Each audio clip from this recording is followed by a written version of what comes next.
Good morning, everyone. I am Gabe Albornoz, President of the Montgomery County Council. Today is Thursday, May 26th. We have our full council agenda today. We will begin with a presentation, and that is a proclamation recognizing the 100th anniversary of Councilor Buchanan and Mitchell, CBM, by Council Vice President Glass. I'll ask Council Vice President Glass to come up before the dais, and anybody who's here for that proclamation to come forward as well.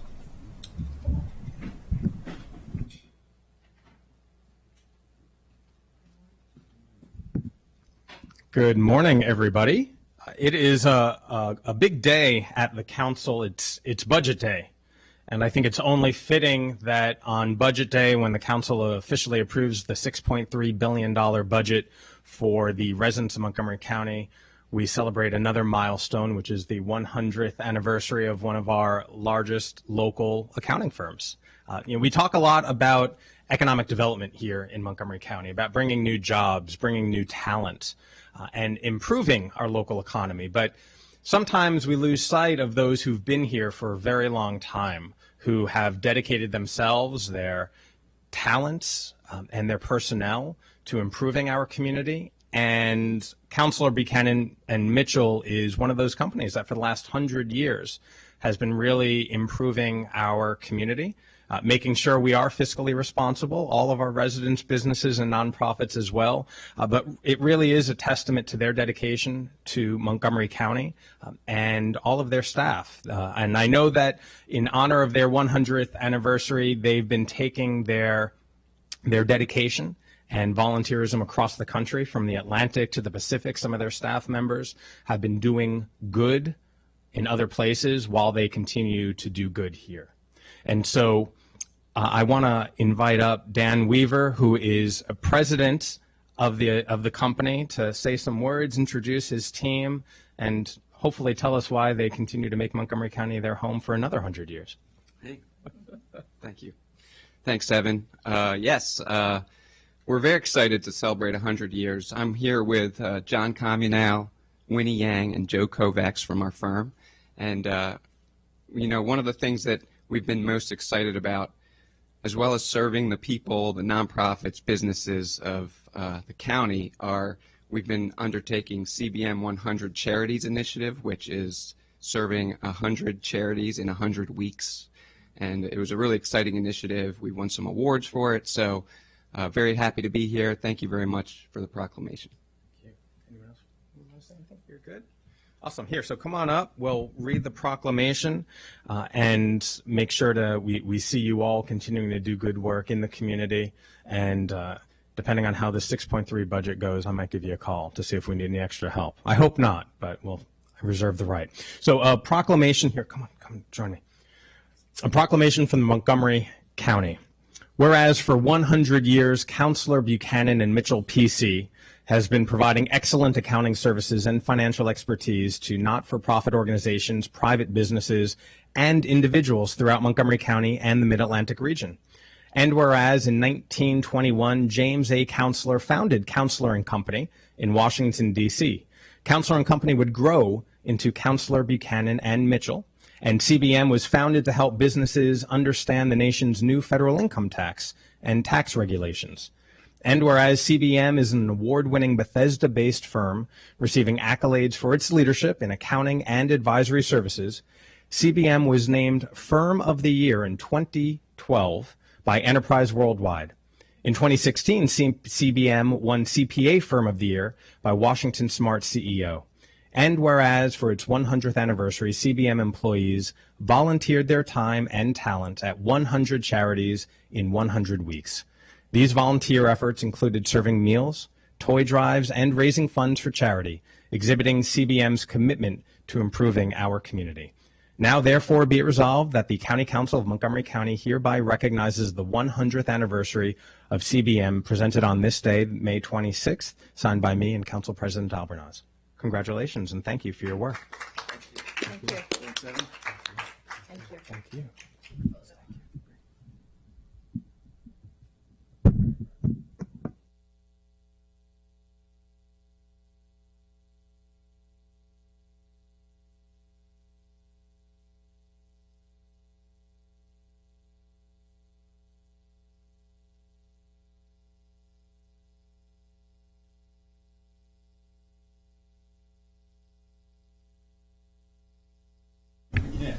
Thank you very much, Council Vice President Glass. We will now take a quick pause until we come back at 9:30 for the rest of our general business. Thank you, everyone.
Mr. Jawando, can you hear me? Just testing the mic.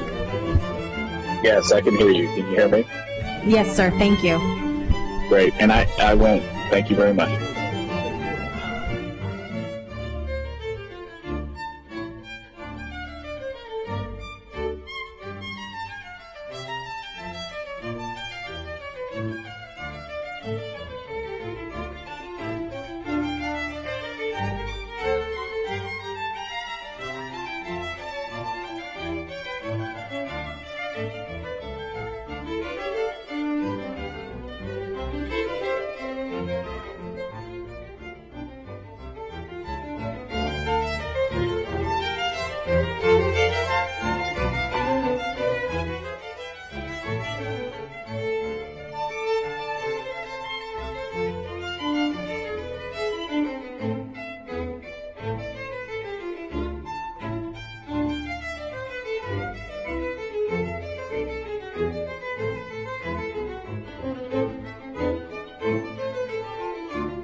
All right, everyone, we are going to go ahead and get started. If we could get if everybody could take their seats.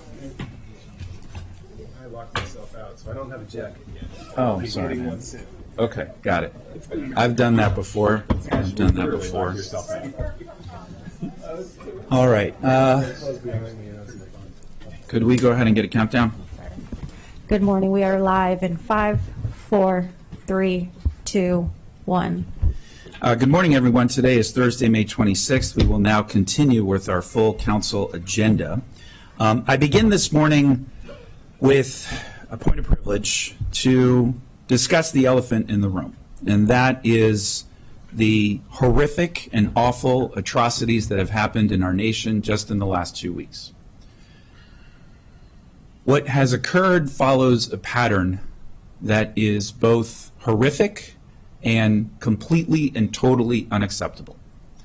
I appreciate and have been following the comments of all of my colleagues over the last week since the terrible incidents in Buffalo, where all of them reaffirmed that we as a community do not stand for this violence. But just last night, as I was putting my kids to bed, one of them, we've been trying to shield from some of this information because we felt he was too young to be able to process it, had heard about it through friends. And he asked me if it would be safe to go to school today.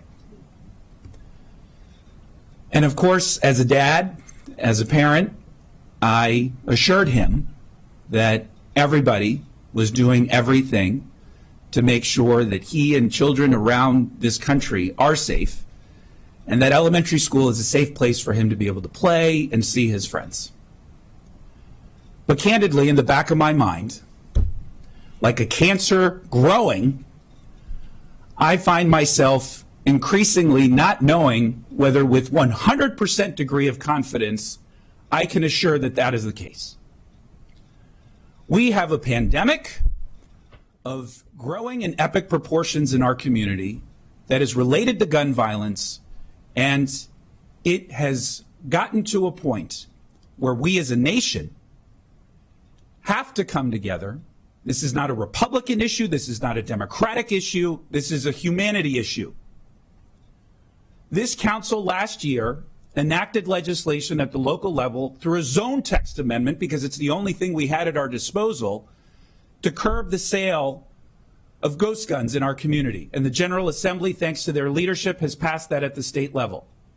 Yet in a recent meeting, I found out from our chief of police that this year alone, more than 100 ghost guns have already been confiscated this year, as compared to 70 all of last year, and we are less than 6 months into this new calendar year. We can pass all the legislation that we want. We can attend every rally available. But until our federal partners and states across this country recognize this plague that is upon us, there is only so much we can do.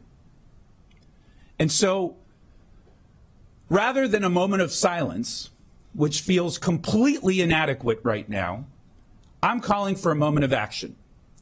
But more importantly than that, I'm calling for a movement of action, and I want all of us to join the respective organizations, such as the Brady Campaign, which now for generations has been fighting this fight, such as Moms Demand Action, which has done an extraordinary job coordinating across our entire country.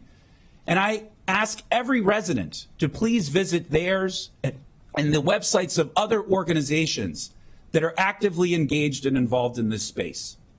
There's a rally being planned in Washington, D.C., and we as Washingtonians have a unique opportunity and, frankly, obligation to commit to ensuring that after this awful wave of violence, and the fact that our minds and our brains only allow us to process so much, within a few days we will be moving on to the next crisis, the next challenge. But until this stops, we cannot stop. We cannot be tired. We must be engaged in ensuring that we do everything humanly possible to make sure that my son and every child in this country does not have to wonder or worry about going to school. So thank you, colleagues, for your continued leadership.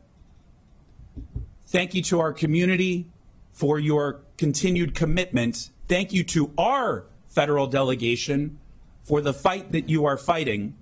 But obviously, a lot more needs to be done. So thank you all very much. I Thank you, Gabe. felt like somebody had to say something. And I know all of us are saying everything.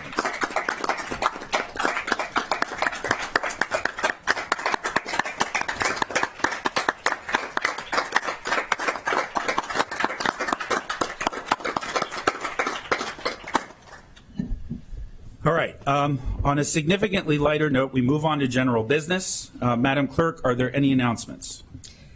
We have a few announcements.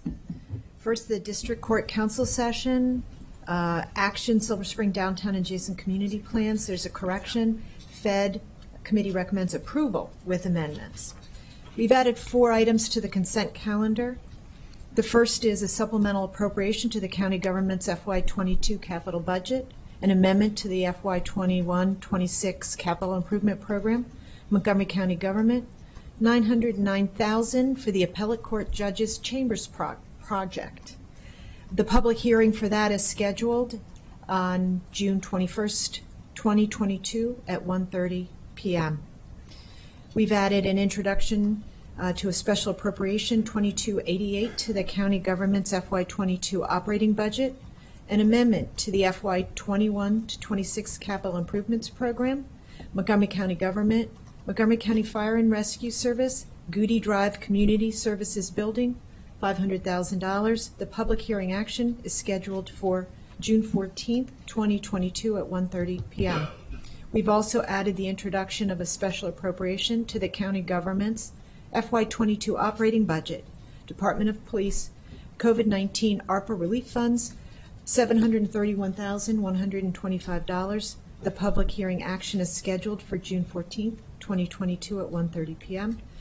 And finally, we've added an introduction action, resolution to extend the expiration date until June 8th, 2023 for Bill 5220 Landlord-Tenant Relations, Protection Against Rent Gouging Near Transit. No petitions were received by the council this week. Thank you very much. Thank you, Madam Clerk. We now move on to item number 2, which is a public hearing in action. This is a public hearing regarding the supplemental appropriation to the county government's FY22 operating budget, Department of Transportation, in the amount of $12,472,739, and Department of General Services in the amount of $3,146,013 for snow removal, wind, and rainstorm cleanup. Source of funds is general fund undesignated reserves. There are no speakers for this public hearing, and so this public hearing is now closed. Can I get a motion to accept this appropriation? So moved. Moved by Councilmember Reamer, seconded by Councilmember Navarro. Don't see discussion. All those in favor, please raise your hands. And that is unanimous Aye. among all those present and all those virtual. Aye. Thank you. All right, we now move on to item number 3. And I want to once again briefly thank everyone that worked so hard to get us to this point in allowing us the ability to take action this morning formally rather than just straw votes on both the FY23 through 28 capital improvement program as well as the FY23 operating budget. This first block is an approval of resolution for the FY23 capital budget and the FY23 through 28 capital improvement program.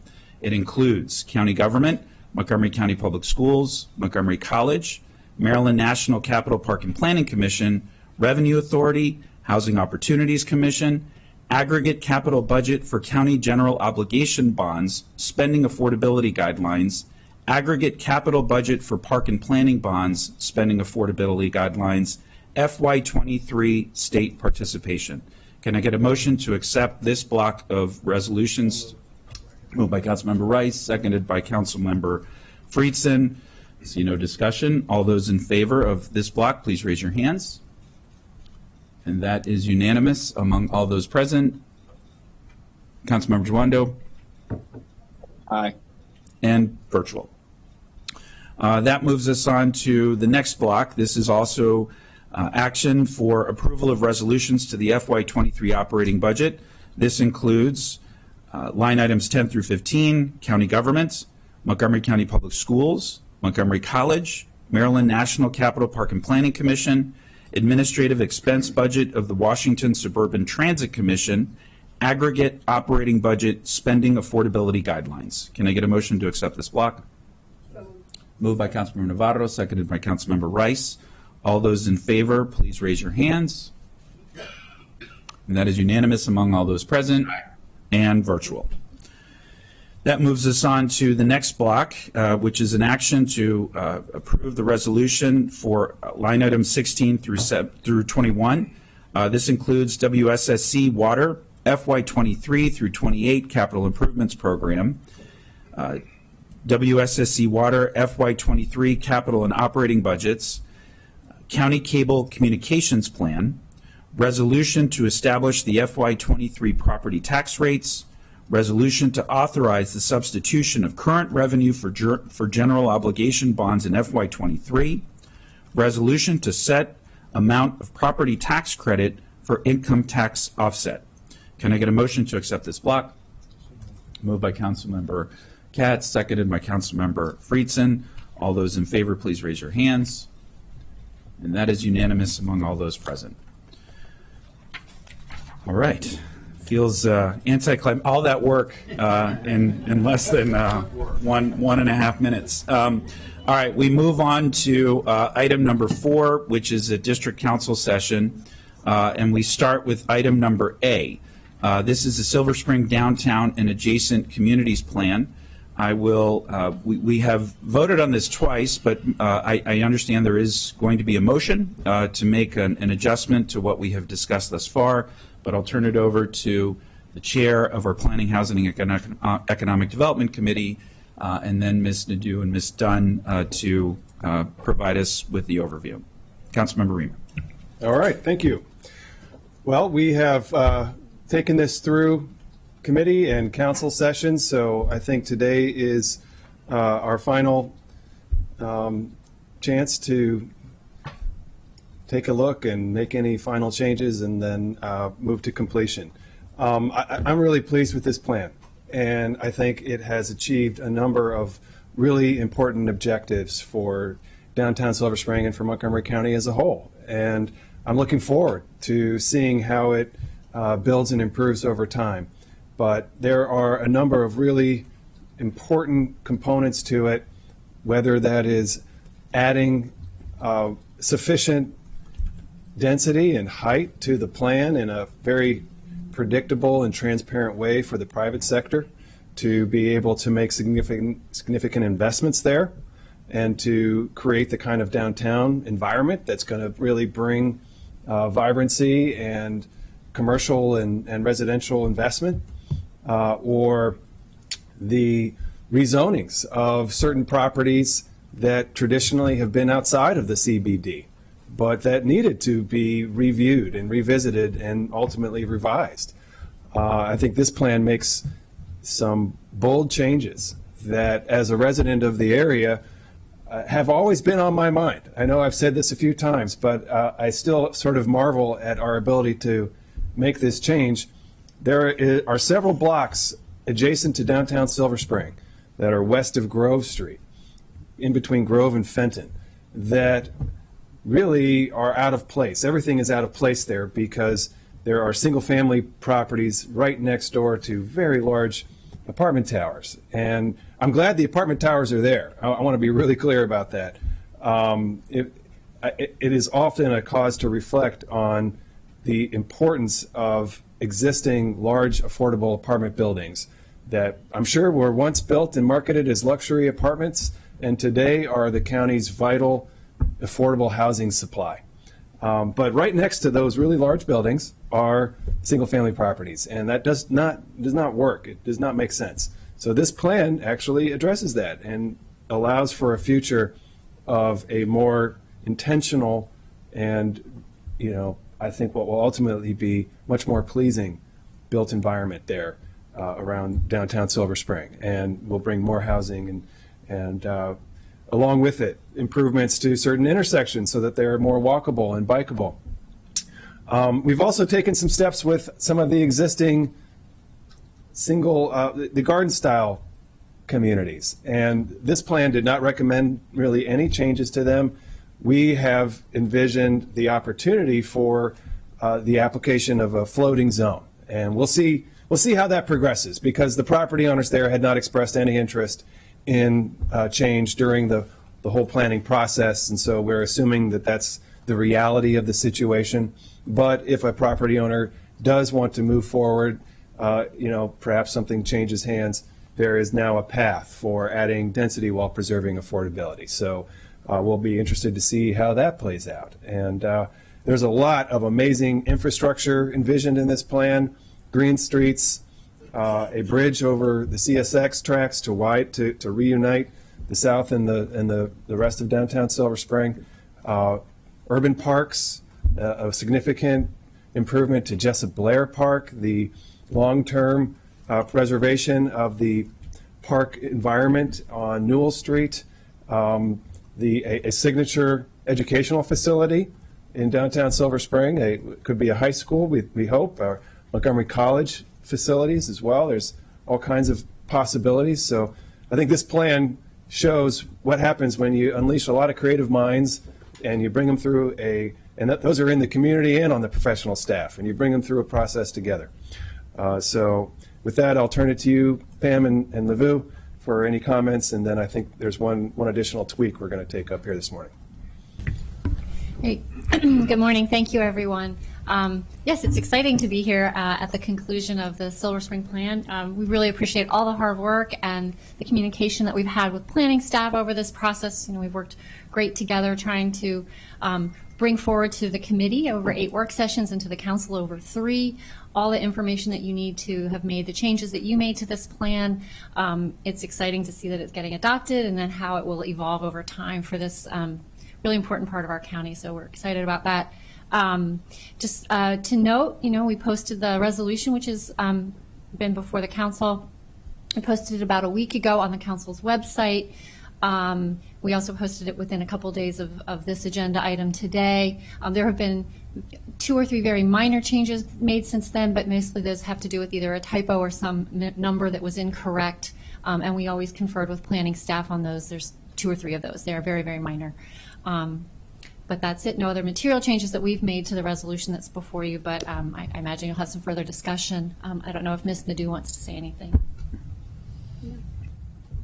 Well, I want to thank you for your work through this. I know this was a significant effort at the council staff level, and I always appreciate that. And of course, to Robert and Atara and the whole team at planning, you did a really great job. Appreciate your recommendations to us. Thank you. Councilmember Hucker. Thank you, Mr. President. Thank you, Mr. Chairman. I just want to say, as the local council member, I'm really excited about this plan. I believe the Downtown Adjacent Communities Plan at this point has a lot of great recommendations in it. I'm really grateful to everybody who has contributed to it. The planning staff and commissioners, our council staff, Ms. Nadeau and Ms. Dunn in particular, and everybody on the Fed Committee. I think the Fed Committee did what they always do, a great job of incorporating community feedback and reflecting our priorities and balancing competing interests at times and giving us a plan that reflects our commitment to our housing crisis, to our climate emergency, to our racial equity goals, and all the other goals that we set as a county. Some of I think you're being modest, Mr. Chairman. I just want to highlight a few of the significant recommendations in there, including the increased tree canopy and green cover that we discussed last time. I'm grateful to everybody's support for increasing that. Silver Spring badly needs it, and that has been really well received by the community since our last work session. I want to highlight the fact that you're enhancing and creating more pedestrian and cyclist pathways to give more people choices on how to get to work and to amenities and leave their cars at home, which is terrific and reflect the needs of all of our communities, not just those of us who are privileged enough to own a car, and incentivizing housing creation in the downtown that will be available to residents at all income levels and provide more options for more of the residents that we need to serve in the future. And I think it's great that you added the increased attention to commercial development and redevelopment, because we really need a lot more of economic growth in downtown Silver Spring as well. We have tremendous assets that are being unmet, and this plan, I think, it takes several big steps in the right direction to address some of the unmet needs we have. And I'm really excited about the new parks and the expansions and the Green Loop as well. which are going to be really well received by the community. And glad that you took up those blocks that were next to the towers in East Silver Spring. Those have been a problem for a while. We received testimony about some of the houses there that were abandoned years ago when we dealt with the abandoned properties bill. And I think they were very rightly wrapped into this plan. I do want to just revisit what I brought up last time, that still concerned and reflecting the voice of the community concerns we've all heard about some of the adjacent communities being included in this plan, particularly now that the planning staff has reworked their work plan and announced that there will be a Silver Spring Communities plan that will be taken up very soon. Many residents within those adjacent communities have asked why they're in this downtown plan and not in the upcoming communities plan. To me, that makes sense.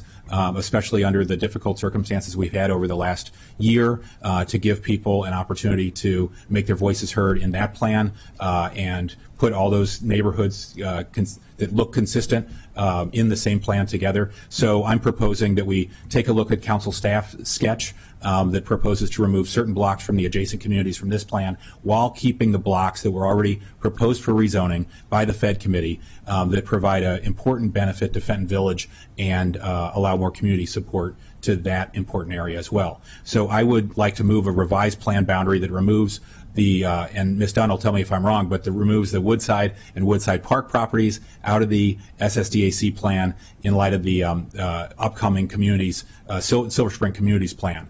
That also retains some of the properties in Seven Oaks and Evanswood neighborhoods and retains the East Silver Spring properties that border Fenton Village west of Grove Street. That was moved by Councilmember Hucker, seconded by Council Vice President Glass. Councilmember Reamer. Thank you. I just want to say what I think is important about this recommendation is that it's clear about what we're doing versus what we're not doing. And it retains the rezonings that we did make. And this plan went through a contentious community process for adjacent communities and ultimately made a recommendation, which is behind me on the map. I see, I can make it in front of me. And I think it's a big step forward. So this proposed map here retains those properties that we have applied a rezoning to, but does not rezone properties that we have not, does not keep in a boundary properties we have not rezoned. So I think residents will better understand what it means without having really any particular implication for future conversations in the next Silver Spring Communities plan and all of that.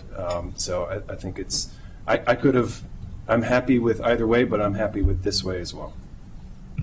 Thank you. I'll just speak very briefly to this. So we did vote on this twice, but this follows a similar recommendation made by Ms. Dunn originally to help address some of these issues, which I am supportive of as well. And I think this strikes a reasonable balance that, the 99% of the other components that are in this document, this one component has created a lot of understandable concern and consternation among those folks immediately in that particular vicinity. And as has been stated, because Planning Board is taking this up in a different action, I think this motion is reasonable.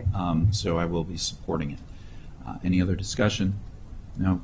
We have a motion and a second. All those in favor of the motion, please raise your hands. And that is unanimous among all those present and virtual. So with that, I believe we are now prepared to hand vote, correct? No, he has hand up, actually. I just will mention that we have the language already prepared that would address this change in the boundary for the resolution. So there isn't a need to come back and put that before you. It's, I think it's about 5 different pages of the plan that would just make a slight tweak where there's a reference to this area that might include language related to the communities that will now not be in the plan boundary. So it's very minor. We had that prepared. Great. And I do just finally, once again, want to thank the Planning Board and staff for your diligence and work on this. I think you guys have done really great work here. Really appreciate your leadership. So we now, can I get a motion to accept the Silver Spring Downtown and Adjacent Communities Plan as amended? So moved by Councilmember Reamer, seconded by Councilmember Hucker. Any other discussion? No discussion. All those in favor, please raise your hands. And that is unanimous among all those present and virtual. Great. That takes us on to item number B, which is an extension of time for the council action until July 26, 2022 for local map amendment H 143 regarding 4910, 4920 Strathmore Avenue in North Bethesda. Ms. Nadeau. So for local map amendments, the council has 60 days from when the hearing examiner sends them, from when the hearing examiner transmits the report to council.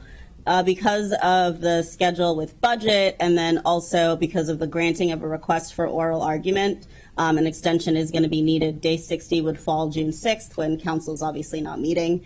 I will state for the record that the oral arguments have been tentatively scheduled for June 14th.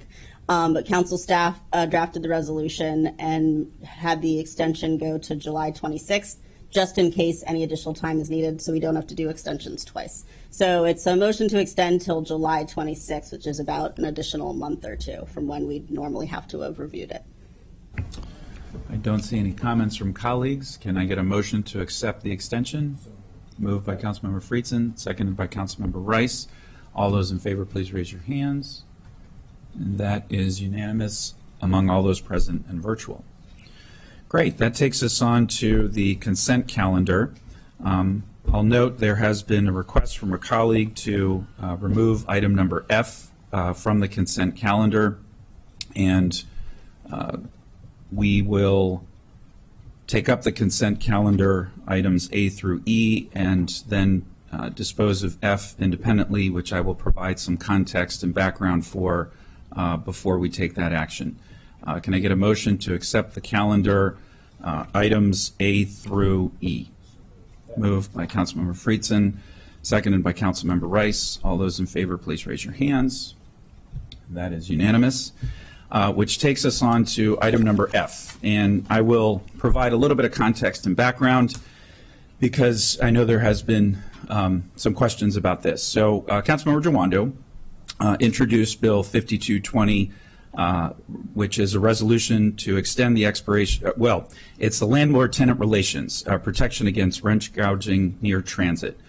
There was a public hearing regarding this particular bill. In addition to this bill, Councilmember Jawando has also proposed a zone text amendment and a third component, which was an extension of, that there be a cap on the ability for landlords to be able to raise rents through the pandemic, which expired on May 19th. Councilmember Jawando acknowledged at the time that he had no plans to reintroduce that extension of the cap. We have since learned the county executive has said publicly, although we have not yet received anything formally of his intent to request the extension of that particular provision. But the bill before us today is separate from that. And I'll note also, as I have learned from County Central staff, that it's been the practice of every council president and every previous council at the request of a bill sponsor, should it be set to expire, that we honor the recommendation or the request that it be extended. A vote to extend this does not mean you necessarily support this bill or does not mean you don't support this bill. It just really requests an extension for another year, as is the case in this packet. So this would not be the appropriate time to deliberate over the merits of this bill. This is only a discussion regarding the extension of the bill itself. So I wanted to provide that context. And with that context, I see no other questions or comments from colleagues. Can I get a motion to accept the action to extend the time for this bill by 1 year, Bill 5220? So moved. Moved by Councilmember Jawando, seconded by Council Vice President Glass. Any discussion? No discussion. All those in favor of extension, please raise your hands. And that is Council Members Navarro, Rice, Council Vice President Glass, Councilmember Jawando, Councilmember Hucker, Councilmember Reamer, Councilmember Katz vote in favor. Those opposed, Councilmember Friedson votes opposed. With that, the motion passes 8-1. So, colleagues, that takes us through this morning's agenda. Thank you all very much for your hard work and diligence.